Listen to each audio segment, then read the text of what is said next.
What's up, ATG fan? We're about to go over 10 ways to get into Nordics in terms of equipment. So number one, I'm going to show you the Nordic bench because I believe all pro athletes, all gyms should own these because you can work on the Nordic the three different ways we work on it in the ATG system. You can do them all very scalably. Notice how I elevated the bench. So babe, go ahead and use your hands, and she's just going to fight down for a 3 count.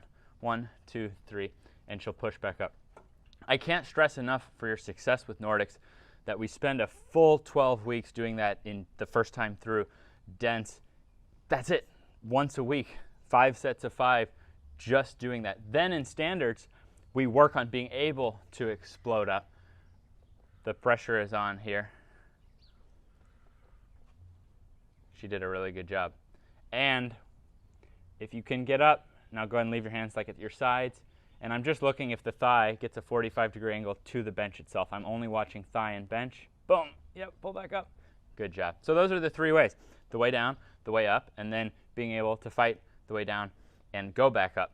And yeah, these benches aren't common yet, but they're way cheaper than gym machines. So these actually can and should be in gyms all over the world. Kids can start using them. Everyone of all ages can use them.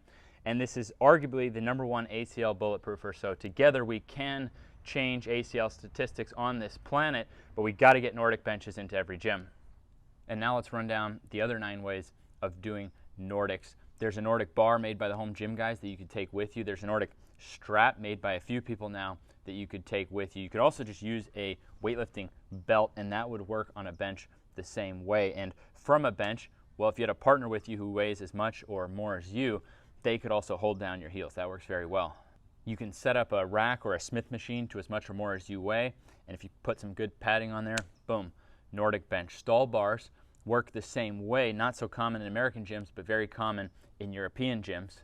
I've even used a car, a dumpster, and the most recent one I figured out is all stuff that's at every basic gym, which is a bench, plates loaded onto the bench, or you could have a partner, aerobic steppers, and padding. So there you go, 9 other ways really we can all get into Nordics. My last word of advice would just be more padding if you don't have a Nordic bench, because you want to be able to drive and give your full exertion. So whether it's on your heels or your knees or whatever it is, having more padding will just allow you to exert to 100% without holding back from discomfort of the machinery.